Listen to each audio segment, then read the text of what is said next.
Therefore, two main things had to be done.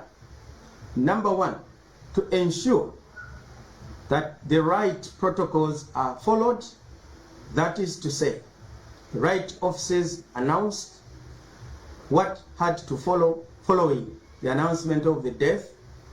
And secondly, and most importantly, that government engaged with the family, given that at this particular moment, like any other before, the late president was a family man, and in line with our traditions and norms and culture as Zambians and as Africans, regardless of what position you held in society, when you pass on, your family takes preeminence in terms of the decisions made as to how your remains are to be placed for the final resting place.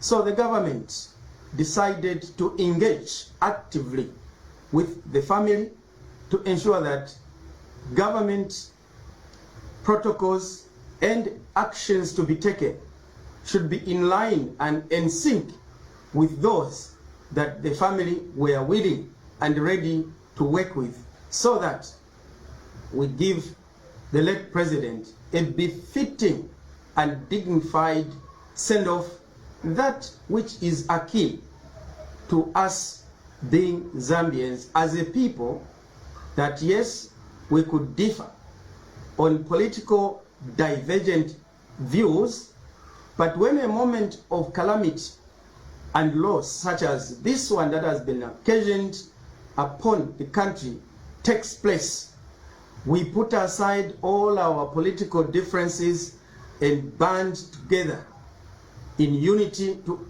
oversee this period of difficulty and help the grieving family easily get over this particular difficult moment. Let me therefore indicate that with that in mind, we as government have been very hesitant to make too many comments. But as things stand now, we have come to a space where too many allegations have been made, particularly by some leaders in the Patriotic Front, to which we owe a response and owe an explanation to the people of Zambia and the world at large before unsuspecting global citizens get to be misinformed about the reality of what and is transpiring relating to the passing on of President Edgar Lungu. We have heard allegations as follows. One, that former President Edgar Lungu would not have died if he were not delayed in terms of evacuation for medical attention abroad. Number two, that former President Edgar Lungu was under a travel ban in this country, Zambia. Number three, that former President Lungu died as an abused man by the state. Number four, that former President Edgar Lungu had all his entitlements lifted by the state in their quest to persecute him. And we wish also to indicate that we have heard recently statements that are worrisome and alarming in nature to the nation. An allegation that President Edgar Lungu died out of a possible poisoning, and that is the reason why the government of the Republic of Zambia has declared 7 days national mourning, so that within that period a burial can be rushed in order to cover up for this allegation of a possible poison. We've also heard a very disturbing allegation that Zambian government agents stormed the hospital where President Lungu was receiving medical attention and finally passed on, and that is where his remains are kept, demanding to repatriate those remains, threatening the medical staff at that hospital. Now, it is these allegations that have left us with no option and compelled us to begin to respond to our colleagues in the Patriotic Front, because we have seen that whereas the family and some members in the Patriotic Front and the rest of the country are treating this as a funeral, and indeed one which is currently subsisting as national mourning,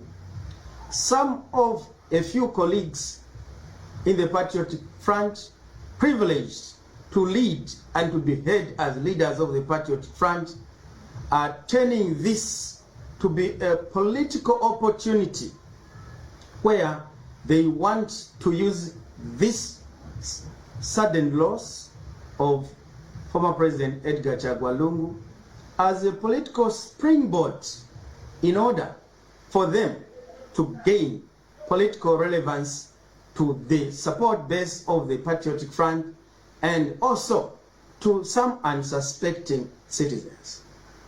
We would like to indicate that it is regrettable that some leaders in the Patriotic Front are turning this funeral into a political fiesta where they want it to be a platform for political squabbles, finger-pointing, mudslinging, and allegations of every description that the political arena can provide.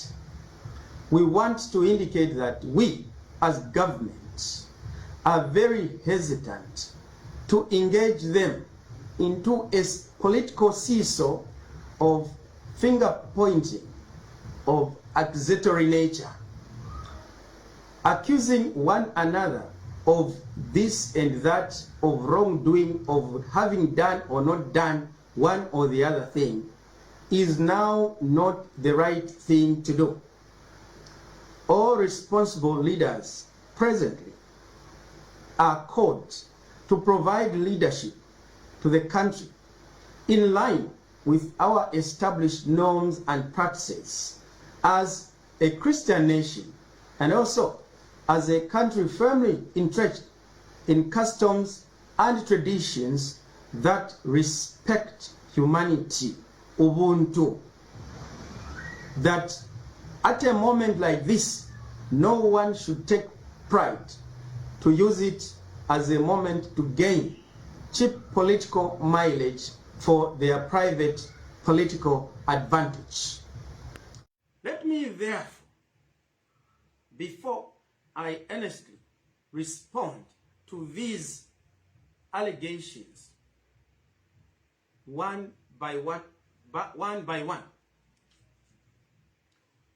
give a brief background of similar instances that the country has witnessed before, where former presidents and or political leaders have died in this country, and see what Zambians, what family, and what political parties have done as a way or reason for us to see whether it is necessary to deviate from established precedents.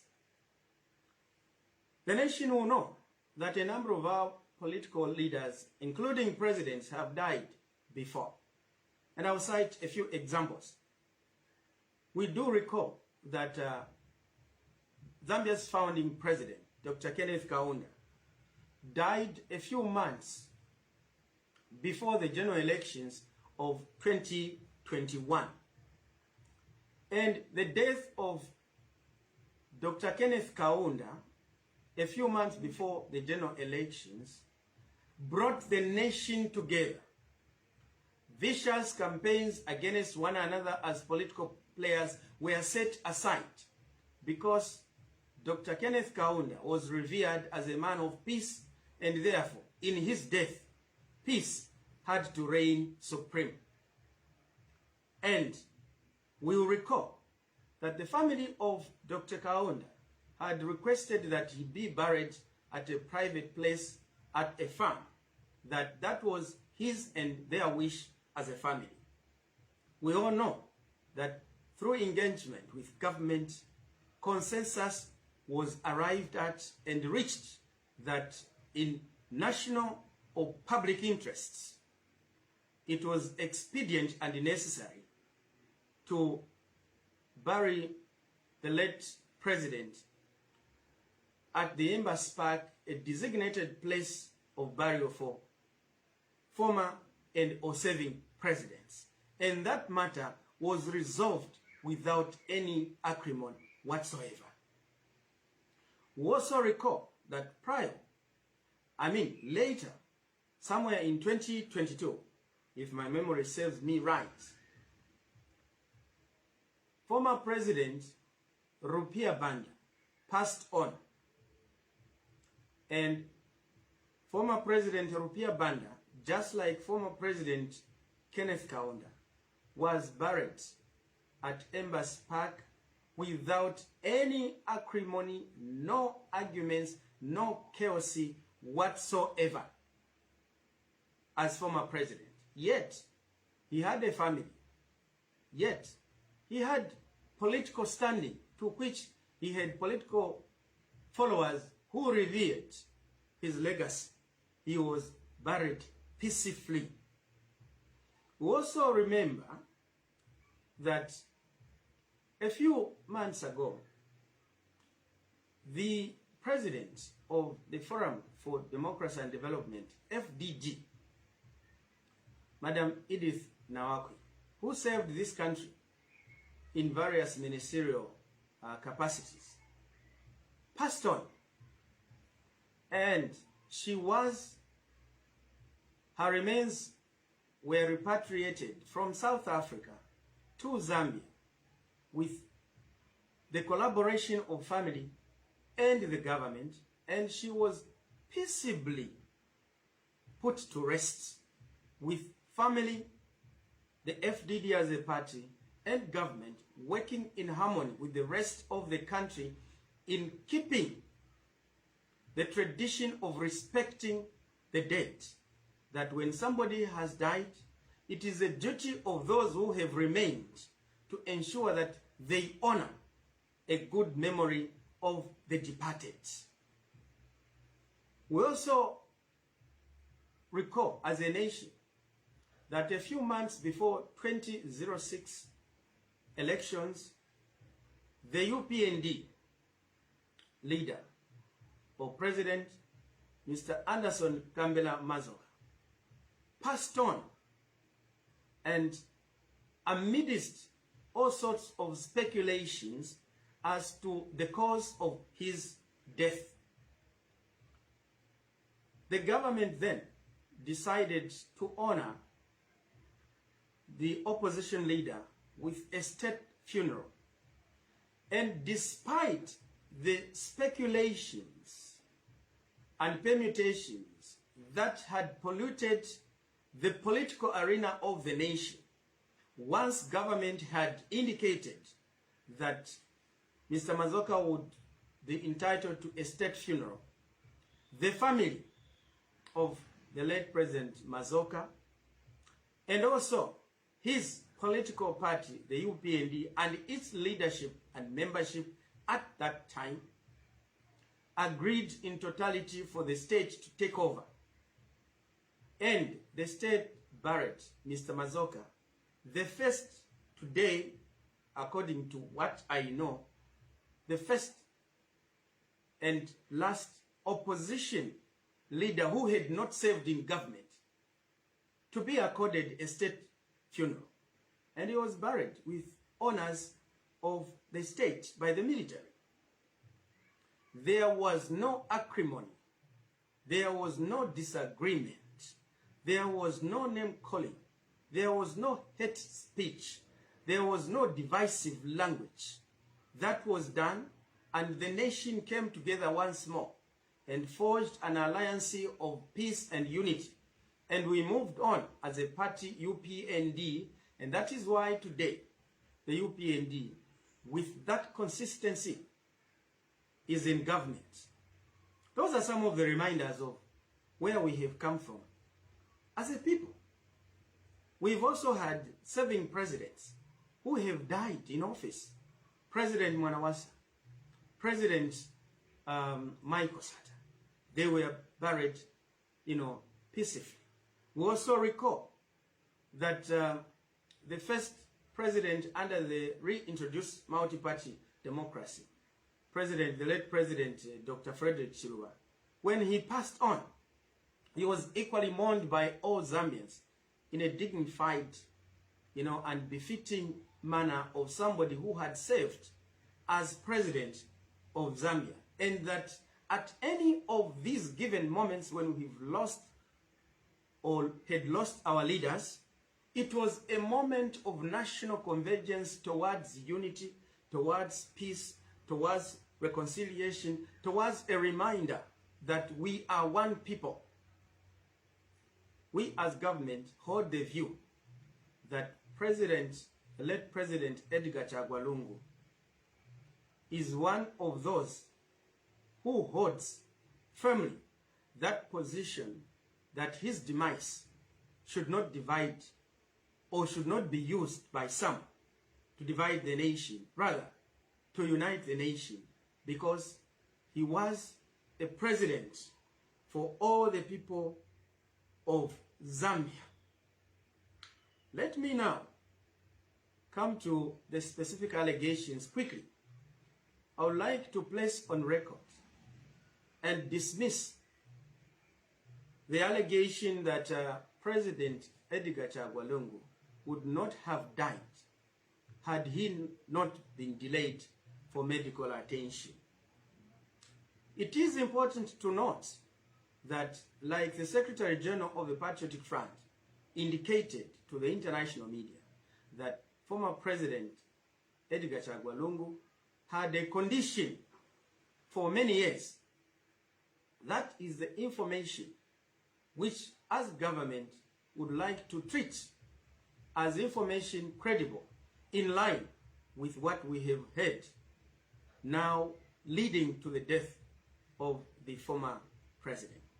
It is an absurdity, though, that our dear colleagues in the Patriotic Front can admit that the former president was having a medical condition for a while, yet when the permanent secretary in the Ministry of Information and Media, Tabo Kawana, sought to indicate to the nation that he was aware that the former president had a condition and that he was undergoing chemotherapy, one of their number took out legal process against Mr. Kawana, demanding 6 billion kwacha, saying that he had unnecessarily invest or intrusion upon the privacy of the former president, and that was causing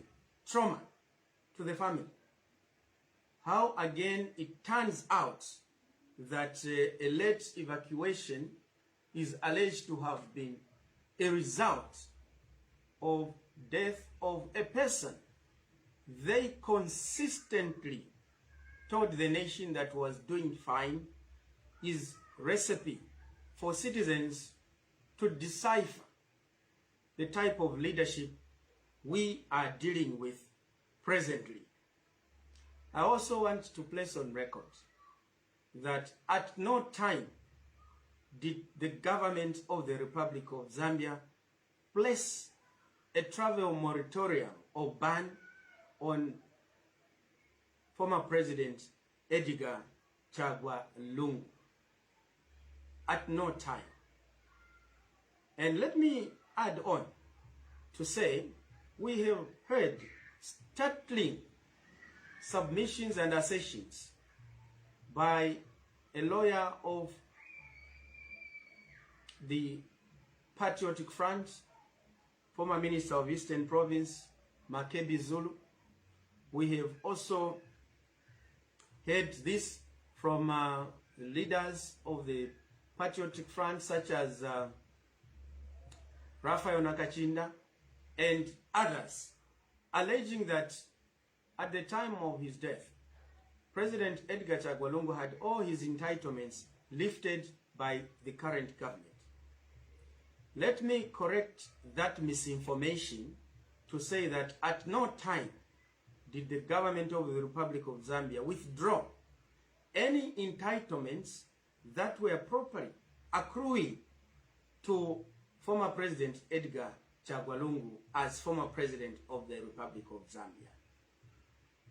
I would like to indicate that the purported withdrawn entitlements are actually in accordance with the law, pursuant to the Benefits of Former Presidents Act, Chapter 15 of the laws of Zambia, and particularly referencing Section 5, which stipulates that a former president who retires from active politics and decides to come back to active politics will have their benefits accruing to them as former head of the Republic of Zambia be forfeited, that is to say, withdrawn, because they have gone back to active politics.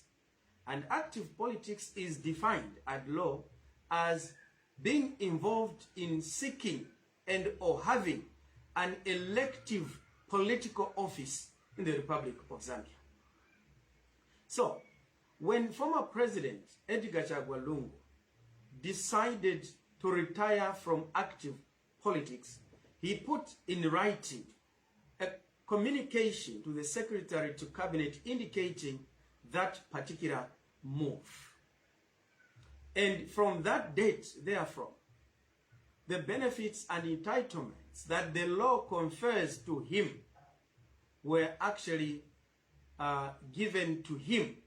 That is to say, security, motor vehicle, housing, and annual travel for holiday to any destination around the world, and office space as former president of the Republic, with the attendant supporting staff for that office to function for the benefit of the citizens.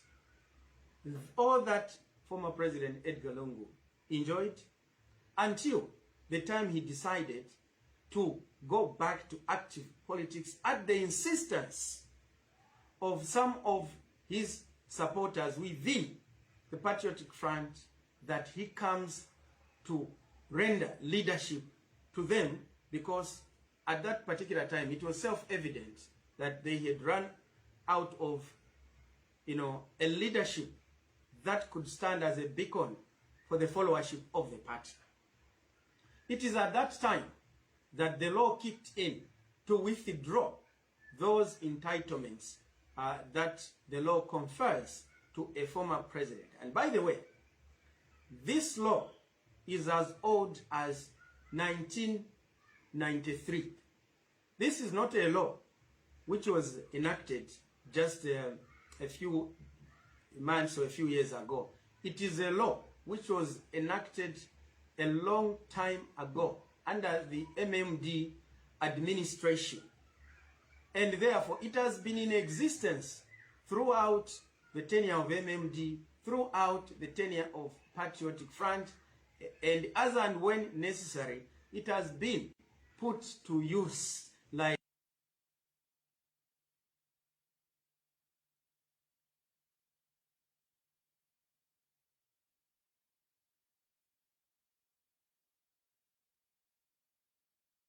of former President Edgar Lungu. Therefore, it is grossly unfortunate to have leaders who can lie straight with misinformation, right with a straight face, telling the whole world about government withdrawing entitlements to a former President Edgar Lungu, lying straight through their teeth. We think that all patriotic leaders in Zambia, all patriotic political leaders, regardless of political affiliation, we must have the modicum of decency to tell the truth, particularly in trying moments such as this one, when we have a grieving family and a grieving and mourning nation. It's absolutely important.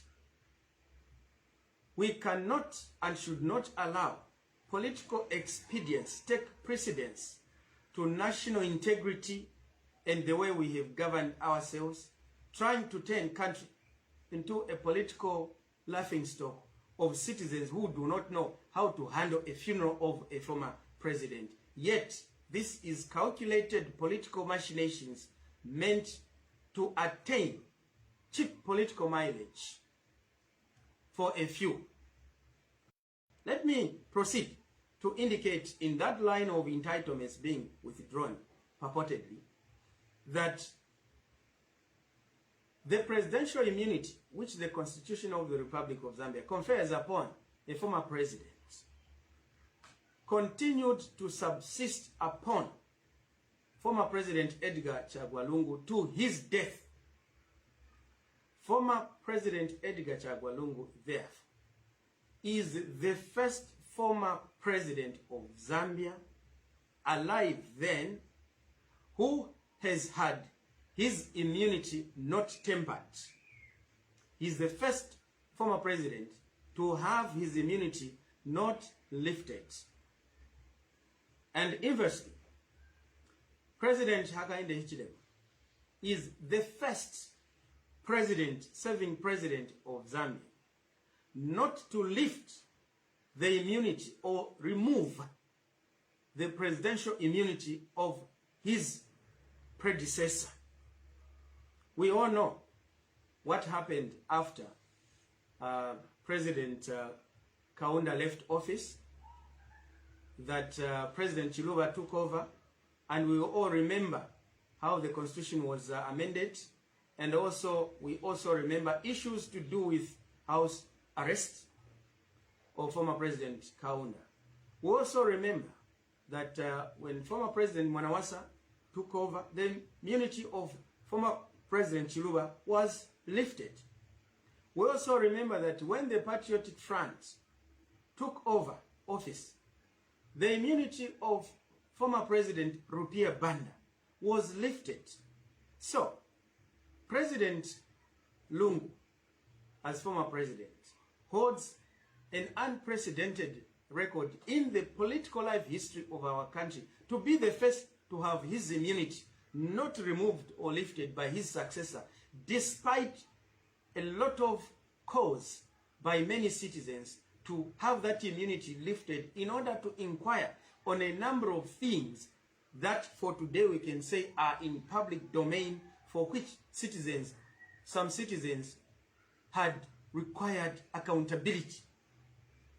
So when a leader of the Patriotic Front goes to face the international or local media to misinform the world that all the entitlements of the former President Edgar Lungu were taken away from them, it is an unfortunate occurrence, and it is denting not just the image of our political discourse in the country, but also our international reputation. President HH has worked extremely hard to resuscitate the international standing of this country, that today no one should find pride in damaging the good international standing that Zambia currently occupies for the benefit of all our citizens.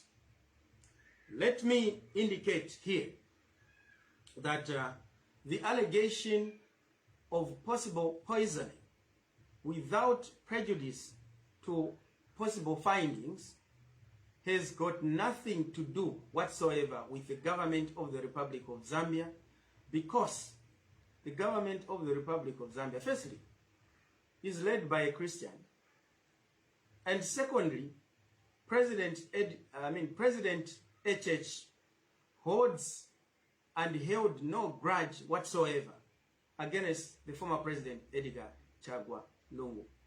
The nation will recall how, on his first acceptance victory speech, contrary to many people's expectations, the president became the #1 proponent of peace and unity and forgiveness in this country, and ordered all UPND supporters that none of them was allowed to exact revenge and or commit acts of violence in the name of the party, and that if anybody did that, they were on their own. That is the peace we are enjoying today in the country. It is on the basis of a president who is forgiving. Today, the 9th of June 2025, is by some citizens referred to as Treason Day, because this is a date in 2017 when President HH was taken in for a treason charge at Mukobeko and was there for 4 months without any probable cause, together with 16 other such arrests. And once President HH took over office, many, including those in the opposition, were thinking that it is payback time. He has not done so. So how could somebody who has demonstrated such magnanimity be the one now to be a victim of all sorts of allegations and accusations, including allegations of poisoning former President Edgar Lungu? I want to place on record that there is also attendant to this allegation an allegation that Zambian authorities and or agents stormed the medical facility in South Africa, demanding to repatriate the body of former President Edgar Lungu. That such an occurrence, if it took place, is unknown to government and had no government blessings, and that government at no time did the government of the Republic of Zambia send agents to go and forcibly try and retrieve the remains of former President Edgar Lungu. We therefore, as government, find these renewed and shifting allegations not just alarming and called for, but worrisome and intended, in our view, to whip the emotions of the support base of the Patriotic Front membership in order to justify the defiance for which their leaders are calling for, not to work with government, not to respect the designated mourning venue, not for government to participate in the funeral proceedings, including to state this morning that President Hakainde Hichilema should not attend the funeral of former President Edgar Lungu. We find these statements highly misplaced and misrepresenting the true Zambian way of handling grievances, particularly in moments like this when we have national mourning. We want to encourage local and international media not to take a number of what the leaders in the Patriotic Front are saying to be the position of the people of Zambia. We do have a tradition, however, in our country that during mourning, do not listen to the insults or statements being made by one who is mourning their parents. But clearly, at this stage, given that we are dealing with elderly people, we expect them to have a nice discrimination of drawing the red line to know that this we can say, this we cannot say. We cannot, therefore, entertain a situation where statements are made in order to promote anarchy in the nation. We want, there, to call upon all citizens to remain calm and give former President Edgar Lungu a befitting, dignified send-off. On the part of government, we will continue engaging and working with the family to ensure that the right things are done that the family may be happy with, while maintaining that government procedures and protocols to do with handling of a former president